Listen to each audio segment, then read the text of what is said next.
When my kids were little, I had the naive belief that bringing them into the kitchen with me to cook would be this sweet bonding experience. They would have flour-dusted noses, and they would be calmly standing next to me at the counter, gently and contentedly mixing whatever it is we were baking. But the reality of what happened was something else entirely. It was painfully slow and messy, and honestly sometimes a little nerve-wracking, especially for me, type A personality who likes control and order and when we follow directions.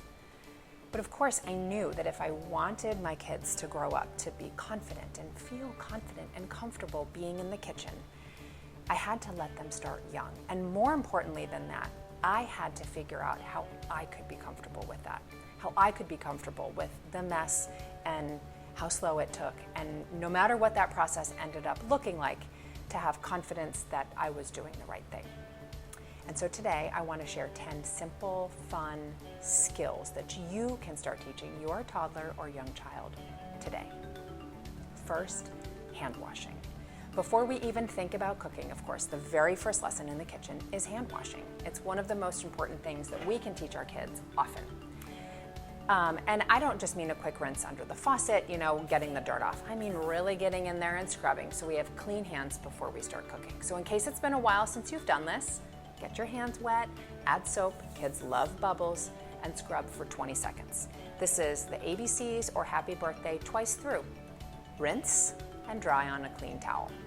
Now, a simple way to really engage your child in this process, if you want, is to let them pick what you call their scrubbing song. Make it fun and have this be the song that you sing, your routine, every time they come into the kitchen to cook with you.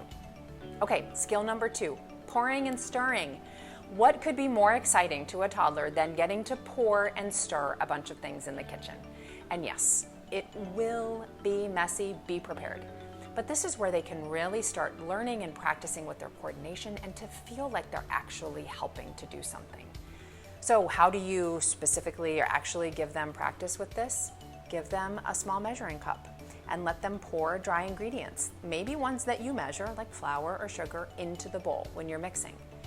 When they're practicing stirring, if you use a bowl that has big high sides, it will help reduce spills. Remember, you will never prevent them all. You can do a hand over hand method, kind of hold their hand and gently show them how to mix or fold and what the difference is. Another great way to practice is to just let them have a wooden spoon or a whisk and a dry bowl with nothing in it, just to get in the practice and the habit of stirring before they actually use real ingredients. All right, skill number 3 is actually cutting. Toddlers can start chopping things, but we're not gonna just hand them over, obviously, our butcher knife. Instead, start with a plastic, serrated, kid-safe knives. There are so many of these on the market. I will link to a few of my favorites in the notes below. But with these kid-safe knives, then you give them soft foods. Think banana, string cheese, even cucumbers can work. Show them how they hold the food steady with one hand, safely out of the way, and cut with the other. Teach them the difference between a gentle sawing motion and how that helps to cut things rather than pushing really hard. And of course, always you want to stay close with these hands-on skills, but kid-safe knives are a great way to do this. And if you want to help them build their confidence, let them cut their banana for snack time. They will feel so independent. Okay, skill number 4, spreading and assembling. Kids love to play with their foods, right? So why not channel that energy into something useful? Enter spreading and assembling. Believe it or not, spreading is actually a challenging skill to master. It seems even my 13-year-old has some difficulty with it. So if you give toddlers a butter knife, right, you can let them spread peanut butter or hummus or cream cheese or softened butter on toast. And if you start with toast rather than butter, it makes it a little harder for them to actually destroy the bread in the process, right? Toast is a little tougher. You can let them assemble their own mini sandwiches or put cheese squares on top of crackers and, make little sandwiches. If they're making their own sandwich, you can teach them the difference between a gentle press rather than a hard squish.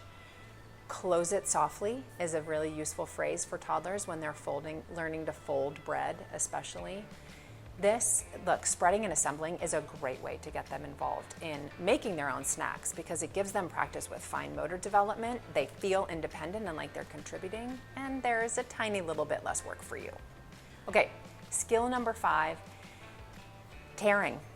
This is one of the best ways to get kids in the kitchen, especially toddlers, is when you give them tools to do, things to do with just their hands. And tearing is perfect for this. Let them tear up lettuce for a salad or for sandwiches.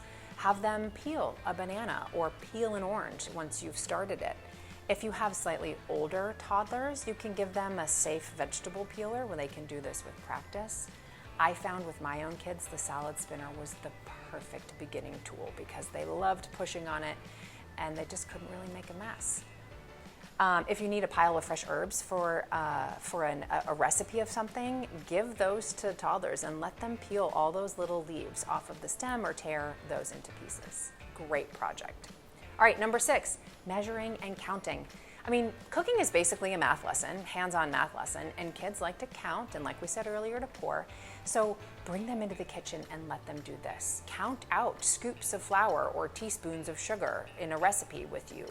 Teach them the difference between big and small with tablespoons versus teaspoons. Let them pour teaspoons into a tablespoon to see what that's like.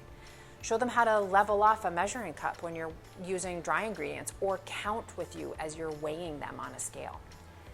If you can stand it, you can let them be the official measurer or counter every time they're in the kitchen with you. It's their responsibility and it will keep them engaged. Okay, skill number 7, yes, believe it or not, cracking eggs. May seem a bit advanced, and if you don't like messes, this is not really going to work out well for you. But if you start teaching your kids how to do this early, they really can get the hang of it pretty fast, and the messes will go down over time. So show them how to gently tap on the counter or the side of a bowl, how to get their thumbs in and open up that egg and gently open up the eggshell.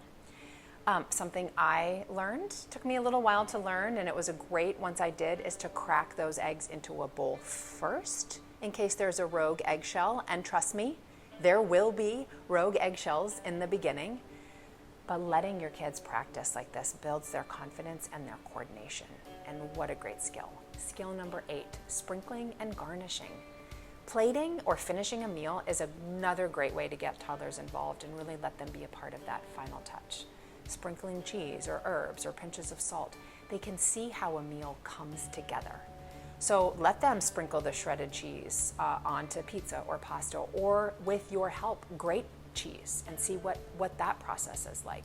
You can give them a pinch of salt and let them practice sprinkling it or evenly distributing it on a meal. You can hand them all those fresh herbs that they've just peeled or torn and decorate the plate or the final meal. One of the things I love about this is that it teaches our kids early that the way food is presented to us is a really important way in which we engage food, and it matters what it looks like. Skill number 9, one of my favorites, cleaning up. Little kids like to be a part of helping daily chores, and we all know that cleanup in the kitchen is just as important as the cooking itself. So your kids want to do this and be a part of it with you. Let them help you. How specifically? Give them a small damp cloth and have them wipe down their area. You can let them stand at the sink with you and wash dishes. Let them play in the soapy water. You can have a cleanup countdown to see how fast they can put things away. In our house, we use a timer. Even with just a couple of minutes on a timer, we can clean everything up if we're all working together. Skill number 10, tasting and talking about food. This might well be the most important lesson of all, is teaching kids to enjoy food and to describe what it is they are tasting. If you've been watching me at all, you have heard me talk about this over and over, the importance of language and of giving our kids context when we are introducing new foods, or even when we are giving them their favorite foods. Use language with them. You ask open-ended questions. What does this taste like? Is it sweet? Is it salty? Is it crunchy? You can encourage their curiosity by asking them if it reminds them of something else that they've eaten. Help build connections between things they know. Ask them to describe flavors without any pressure, even if it's something they say they don't like. So I don't have a particularly refined palate, but my kids do, and they've gotten really good at guessing ingredients, when I say, oh, I added something to this, can anybody tell me what it is? What do you think you're tasting? They've gotten really good at that as they've gotten older because we've practiced for so long. All right, that's it. There you have it. 10 simple kitchen skills that toddlers and young kids can start learning today. It might get messy. You know what? It will get messy. It will take practice. But giving kids confidence in the kitchen is something that is so critical, and it is a gift that will last their entire lives. So what kitchen skills have you taught your little ones? Let me know in the comments. I would love to hear from you.